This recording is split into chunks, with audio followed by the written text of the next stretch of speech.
Thank you Rajesh ji. मेरा ये मानना है कि neither we have seen the peak of pandemic and nor we have seen the bottom of economy. न तो इकोनॉमी का बॉटम पहुंचा है अभी और न पैंडेमिक का पीक आया है। पैंडेमिक का जो पीक है वो आने के चांसेस अराउंड जून और जुलाई अगस्त तक हो सकते हैं, और इकोनॉमी का भी अभी जो कंजम्पशन लेवल डाउन हुआ है उसमें भी थोड़ा और समय लेगा, इकोनॉमी और थोड़ी डाउन जा सकती है। लेकिन ये जो मोदी गवर्नमेंट ने एक बहुत अच्छा किया है कि अनलॉक 1 और अनलॉक 2 करके इकोनॉमी को उन्होंने ओपन करना चालू कर दिया है, तो हो सकता है कि इकोनॉमी यहाँ से बढ़नी चालू हो जाए। ना इकोनॉमी को जब हम देखते हैं तो उसको 4 पैमाने पे देखना बहुत जरूरी है।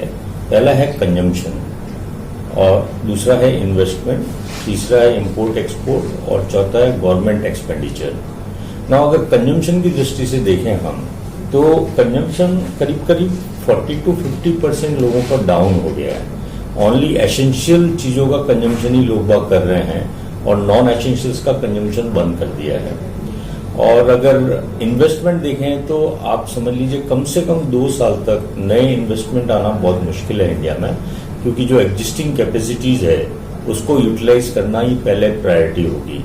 कुछ इन्वेस्टमेंट छोड़ दीजिए जो कि अगर हम एक्सपेक्ट कर रहे हैं कि चाइना की कुछ इंडस्ट्री इंडिया में आ सकती है, वो एक अपॉर्चुनिटी हो सकती है, लेकिन उसमें भी समय लगेगा। जो एनवायरमेंट क्लियरेंसेज या लैंड और दूसरी बहुत सारी फॉर्मेलिटीज होती है इंडिया में, उसमें समय लगेगा।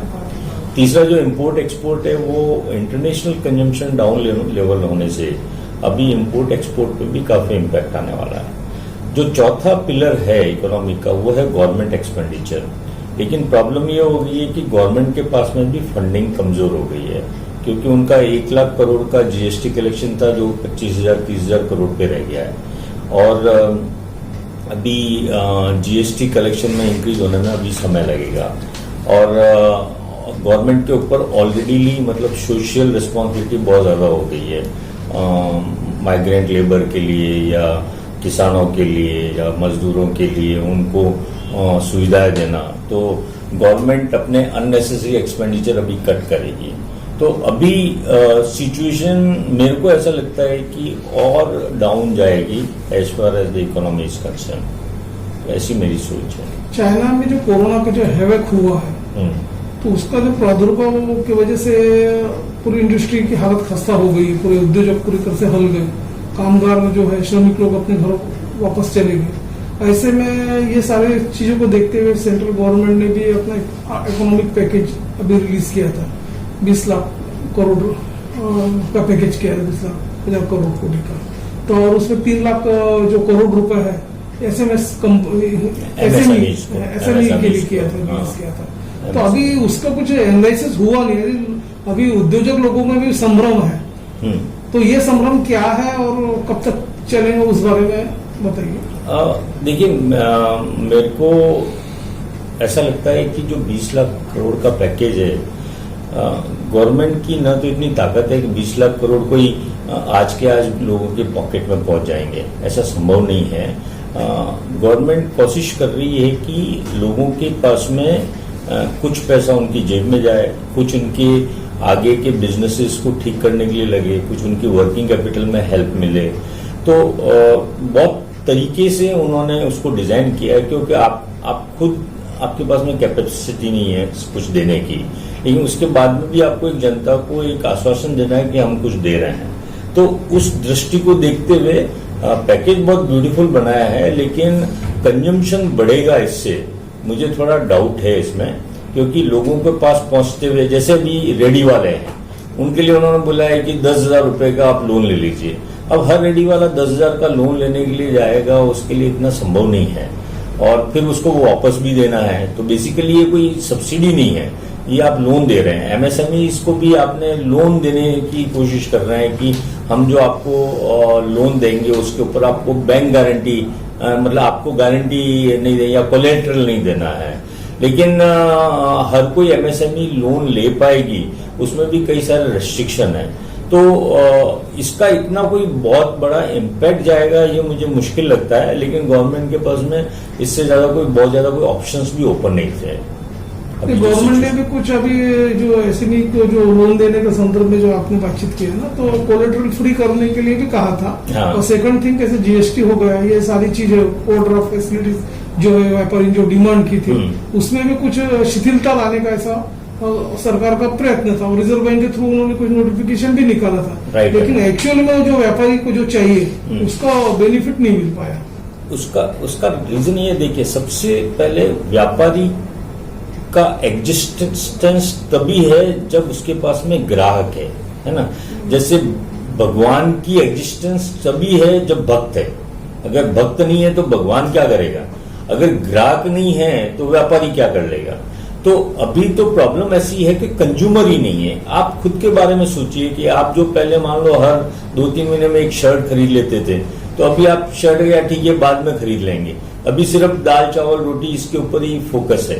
तो कंजम्पशन जब तक नहीं बढ़ेगा, व्यापारी करेगा क्या, लोन लेके भी क्या करेगा वो, है ना। और उसको मान लो पैसा उसके जेब में डाल भी दिया, लेकिन अगर कंजम्पशन नहीं बढ़ेगा तो वो मैन्युफैक्चरिंग किस चीज की करेगा, वो ट्रेडिंग किस चीज की करेगा। तो इम्पोर्टेंट है कि कंजम्पशन बढ़ना। कंजम्पशन बढ़ने के लिए 2 चीजें होना जरूरी है। एक है कि व्यक्ति के, आम आदमी के जेब में पैसा होना, और दूसरा खर्च करने की मनोवृत्ति होना। आज की तारीख में दोनों चीजें नहीं है। पैसा जिसके पास है उसके पास मनोवृत्ति नहीं है, और जिसके पास मान लो मनोवृत्ति है तो वो खर्च करने की कैपेसिटी नहीं है उसकी। और कई जिसके पास दोनों ही है तो भी वो खर्च नहीं करना चाहता, आज की तारीख में बचा के रखना चाहता है, क्योंकि बच्चों की एजुकेशन, ईएमआई, इनका बर्डन इतना सर पे आने वाला है। और अनसर्टेनिटी की जो सिचुएशन आ गई है मार्केट के अंदर कि ये कोविड कहाँ जाके खत्म होगा, इकोनॉमी कहाँ जाके खत्म होगी, ये अनसर्टेनिटी आदमियों को होल्ड कर रही है, उनको रोके रख रही है। उसमें क्या हो रहा है, कंजम्पशन खत्म हो गया है, डिमांड खत्म हो गई है। तो मैन्युफैक्चरिंग भी कुछ नहीं कर सकती, ट्रेडिंग भी कुछ नहीं कर सकता। अभी सिर्फ एसेंशियल चीजों पे ही फोकस रहेगा, मेरे को ऐसा लगता है आने वाले 3 से 6 महीने में। थोड़ा मीन्स समझ लीजिए मार्च 2021 के बाद में धीरे धीरे इकोनॉमी का पहिया वापस ऊपर की तरफ घूमना चालू होना चाहिए। इंडस्ट्रियलिस्ट जो है ना, 2 चीजों का ज्यादा फेस कर, एक तो क्या उनके पास जो इंडस्ट्री में जो रॉ मटेरियल जो मार्केट में मिलता है, और रॉ मटेरियल की बहुत किल्लत है, शॉर्टेज है। सेकंड थिंग, जो श्रमिक जो है जो अपने वापस चले गए राज्य में, उसमें भी पॉलिटिक्स चल रही है। कुछ स्टेट भेजने को तैयार है, कुछ स्टेट इंश्योरेंस करने को तैयार है, या तो फिर कंपनी स्वयं अपने खर्चे से लोगों को वहां से लेके आ रही, फेचअप कर रही है। तो ये ऐसे हालात बने हुए हैं। हाँ, तो इसका हालात का कारण हमें समझना पड़ेगा कि एक्चुअल में जो हमारी एंटायर सप्लाई चेन सिस्टम को आपको समझना होगा कि पिछले कम से कम 25-30 साल से हम ग्लोबलाइजेशन का राग गा रहे थे कि हमें हर चीज ग्लोबलाइजेशन होना है। आपकी शर्ट का बटन मान लो आता है नेपाल से आता होगा, तो सिलाई उसकी मान लो बांग्लादेश में होती है, उसका कपड़ा है जो कि इंडोनेशिया में बनता है, उसका धागा कहीं और बनता है। तो हम ग्लोबली इंटरडिपेंडेंट हो गए थे, है ना। चाइना पे भी इंटरडिपेंडेंसी हमारी बढ़ गई थी। अभी आज हम आत्मनिर्भरता की बात कर रहे हैं, तो समय लगेगा उसको, क्योंकि आज की तारीख में हमारी पूरी सप्लाई चेन सिस्टम में हर चीज अलग अलग जगह से आ रही है, तो वो पूरी डिस्टर्ब हो गई है। प्लस लेबर वापस चली गई है, अब कुछ लेबर वापस आना चाहती है। इधर जो स्टेट से वो खुद चाहती है कि हमारे लोकल लेबर को ज्यादा मतलब काम मिले, जैसे महाराष्ट्र चाहती है कि भाई महाराष्ट्र में जो लोकल लेबर है उनको पहले काम मिले, बाद में दूसरी लेबर आओ। तो इस तरह की जो आपस में स्टेट की पॉलिटिक्स और स्टेट की बाउंड्री जो खिंच रही है, वो भी एक प्रॉब्लम क्रिएट करेगी। लेकिन सेम टाइम कंजम्पशन भी कम है, आपको मैन्युफैक्चरिंग भी उतनी करनी नहीं है ना। तो अगर मान लो लेबर थोड़े दिन डिले भी आएगी तो कोई बहुत ज्यादा फर्क नहीं पड़ेगा। जैसे कि ऑटोमोबाइल इंडस्ट्री है, मान लो सपोज पूना के अंदर कोई फैक्ट्री है जो कि कार बना रही है, या टाटा मोटर्स कार बना रहा है, लेकिन वो लेबर का करेंगे क्या या मटेरियल का करेंगे क्या अगर डिमांड नहीं होगी, कंजम्पशन नहीं होगा। तो सबसे इम्पोर्टेंट है कंजम्पशन को बढ़ाना, डिमांड को बढ़ाना। जब डिमांड बढ़ेगी सब चीजें अपने आप फिर वापस लाइन पे आनी चालू हो जाएगी, हर चीज फिर क्रिएट हो जाएगी। पीएम सर ने अपना इकोनॉमी को बूस्ट करने के लिए आत्मनिर्भर जो पैकेज जो जाहिर किया है, उनका बोलने का मतलब वोकल टू लोकल जो बोल रहे हो, मतलब वो थीम पे थीम पर चलने के लिए बोल रहे वोकल अबाउट लोकल। तो इस सारी चीजों को फेस करने के लिए इंडस्ट्रियलिस्ट जो है वो क्या रेडी है कि ये प्रोत्साहन पैकेज के? इमीडिएटली संभव नहीं है ये, है ना, समय लगेगा, क्योंकि आज की तारीख में जितनी भी मैन्युफैक्चरिंग है वो इंटरनेशनल मार्केट पे डिपेंडेंट है। बहुत सारी चीजें चाइना से आती है या मशीनें कहीं और से आती है। हर चीजों के लिए काफी चीजों के लिए हम डिपेंडेंट है। प्लस कई बार कॉस्ट इफेक्टिवनेस नहीं आती है। आप देखिए, अगर क्या गवर्नमेंट चाइना से इंपोर्ट बंद कर सकती है? नहीं कर सकती है, क्योंकि WTO का जो रेगुलेशन है उसके हिसाब से वो ऐसा नहीं कर सकती है। अगर वो नहीं करती है तो एक जो लोकल मैन्युफैक्चरर है वो चीज को चाइना जितनी सस्ती बना नहीं सकता है, क्योंकि चाइना में उसको बहुत से सपोज सब्सिडी या गवर्नमेंट की तरफ से सपोर्ट मिलता है। तो अगर वो बना नहीं सकता, वो मान लो बना भी लेगा तो उसकी बिकेगी नहीं, क्योंकि अगर आपको कोई भी चीज देखिए, ग्राहक हमेशा अपना भला सोचता है। ग्राहक को अगर मार्केट में अवेलेबल है कि भाई ओके ये ट्यूबलाइट जो है ये मेरे को 100 रुपए में मिलती है, आप अगर 150 रुपए में बनाओगे तो वो आपसे नहीं खरीदेगा। आप पहले वो बंद कीजिए चाइना से इंपोर्ट करना, जो कि डिप्लोमेटिक लेवल पे या पॉलिटिकल लेवल पे आज की तारीख में संभव नहीं है। कल ना अगर मान लो युद्ध हो जाता है तो वो एक सिचुएशन अलग हो जाएगी।